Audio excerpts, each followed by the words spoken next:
साथियों, जब भी भगवान की भक्ति की बात आती है तो हर कोई यही सोचता है कि हम भगवान की भक्ति कैसे करें, कौन सा मार्ग हमें प्रभु के सबसे करीब लेकर जाएगा। साथियों, इसी का सुंदर उत्तर हमें श्री रामचरितमानस के अरण्य कांड में मिलता है, जहाँ स्वयं भगवान श्री राम माता सबरी को नवधा भक्ति के उपदेश देते हैं, यानी भक्ति के 9 मार्ग बताते हैं। जब माँ सबरी बड़ी ही विनम्रता से कहती है कि हे नाथ, मैं नीच, अधम और मंद बुद्धि हूँ, मैं आपकी स्तुति कैसे करूँ, तो भगवान श्री राम उनकी भक्ति और प्रेम से ओतप्रोत झूठे बेरों को बड़े प्रेम से स्वीकार करते हैं और फिर भक्ति के 9 सुगम मार्ग बताते हैं। ये नवधा भक्ति का ज्ञान हम सबके लिए एक अमृत के समान है, जो हमें प्रभु की सच्ची भक्ति का मार्ग दिखाता है। साथियों, जब भगवान श्री राम माता सबरी को नवधा भक्ति का ज्ञान देते हैं तो वे उनको प्रेम पूर्वक समझाते हैं, नवधा भक्ति कहूँ तो ही पाही, सावधान सुन धरु मन माही। प्रथम भक्ति संगत है कर संगा, दूसरी रति मम कथा प्रसंगा। इसका अर्थ है कि हे सबरी, मैं तुझसे अपनी नवधा भक्ति कहता हूँ, तुम इसे सावधानी पूर्वक सुनो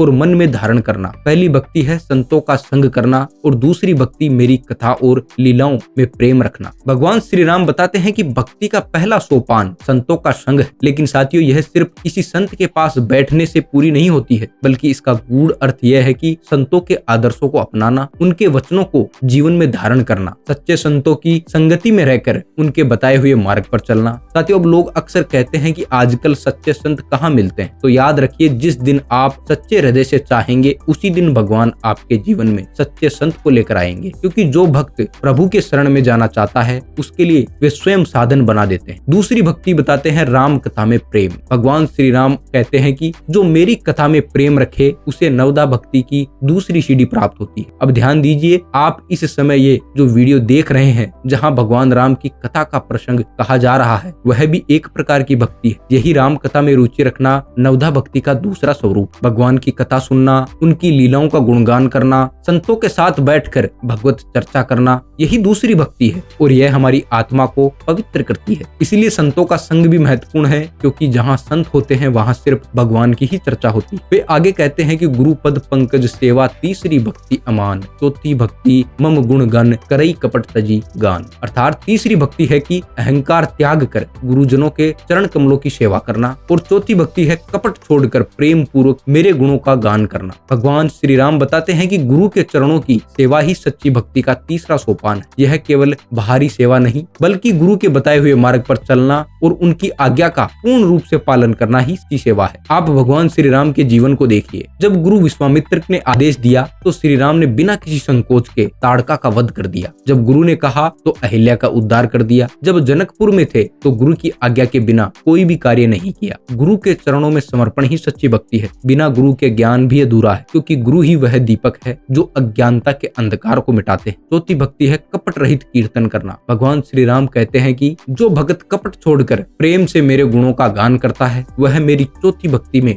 लीन हो जाता है। भाव के साथ कीर्तन करना, प्रेम पूर्वक प्रभु के नाम का संकीर्तन करना, कपट रहित होकर भगवान के गुणों का गान करना, यह चौथी भक्ति है। जो लोग सच्चे हृदय से भगवान के भजन और कीर्तन में लीन हो जाते हैं वे ही सच्चे भक्त। साथियों, ध्यान दे, अगर कोई दिखावे के लिए भजन कीर्तन करता है तो वह भक्ति नहीं होती, लेकिन यदि कोई सच्चे हृदय से भगवान का नाम गाता है तो उसका हर शब्द भगवान तक पहुंचता है। साथियों, जब भगवान श्री राम माता सबरी को नवधा भक्ति का रहस्य समझा रहे थे तब उन्होंने पांचवी और छठी भक्ति का सुंदर वर्णन किया। मंत्र जाप मम दृढ़ विश्वासा, पंचम भजन सो वेद प्रकाशा, छठ दम सील बिरति बहुकर्मा, निरत निरंतर सज्जन धर्म। अर्थात पांचवी भक्ति वेदों में प्रसिद्ध है, जिसमें मेरे मंत्रों का जाप अटूट विश्वास के साथ किया जाता है। छठी भक्ति में इंद्रियों पर नियंत्रण, शील संयम, अनावश्यक कार्यों से वैराग्य और सज्जनों के धर्म में निरंतर लगे रहना आता है। भगवान श्री राम कहते हैं कि जो भक्त पूरे विश्वास और श्रद्धा के साथ मेरे मंत्रों का जाप करता है वह मेरी पांचवी भक्ति को प्राप्त करता है। यह वेदों में भी प्रसिद्ध है। मंत्र जाप की शक्ति, जब भक्त सच्चे मन से किसी भी मंत्र का नियमित रूप से जाप करता है तो उसकी साधना कभी व्यर्थ नहीं जाती। मंत्रों में अपार शक्ति होती है जो साधक के जीवन को बदल सकती है। अगर पूर्ण श्रद्धा और विश्वास के साथ किया जाए तो भगवान स्वयं अपनी कृपा बरसाते हैं। इसलिए भक्ति में मंत्रों का जाप बहुत महत्वपूर्ण है। छठी भक्ति है संयम, शील और संतों का धर्म। भगवान श्री राम कहते हैं कि जो अपनी इंद्रियों को वश में रखते हैं, उत्तम चरित्र वाले हो, अनावश्यक कार्यों से विरक्त रहे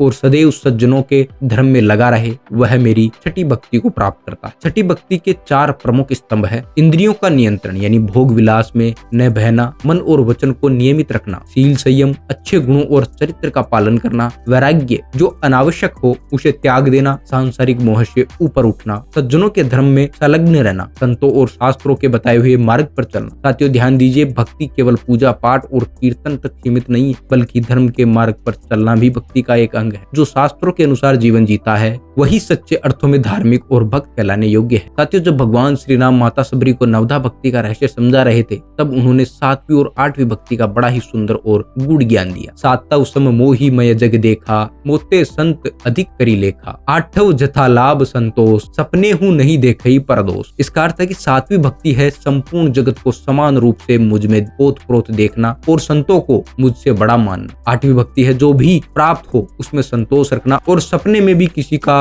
दोष न देखना। भगवान श्री राम कहते हैं कि जो भक्त संपूर्ण संसार को एक समान देखता है और हर जीव में भगवान का ही रूप देखता है, वह 7वीं भक्ति को प्राप्त करता है। सबको समान भाव से देखना, यह समझना कि हर व्यक्ति, हर जीव, हर वस्तु भगवान की ही रचना है। किसी के प्रति दुर्भावना न रखना। यदि सब कुछ प्रभु का ही स्वरूप है तो फिर किसी से द्वेष क्यों करना। संतों का सम्मान भगवान से भी अधिक करना, क्योंकि संत वही है जो हमें प्रभु से मिलाते हैं। गोस्वामी तुलसीदास जी कहते हैं कि सिय राम मय सब जग जानी, अर्थात संपूर्ण जगत में भगवान राम और माता सीता का ही वास। इसलिए जो भी संत महात्मा गुरुजन हमें सही मार्ग दिखाते हैं उनका सम्मान करना ही सच्ची भक्ति है। 8वीं भक्ति है संतोष और प्रदोष दृष्टि का त्याग करना। भगवान श्री राम कहते हैं कि जो भी प्राप्त हो उसमें संतोष रखना और सपने में भी किसी के दोष को न देख, यही मेरी 8वीं भक्ति है। साथियों आज का सबसे बड़ा दुख यही है कि मनुष्य के पास जितना है वह उसमें संतुष्ट नहीं है। एक अंधी दौड़ लगी हुई है, पैसा, पद, प्रतिष्ठा की दौड़।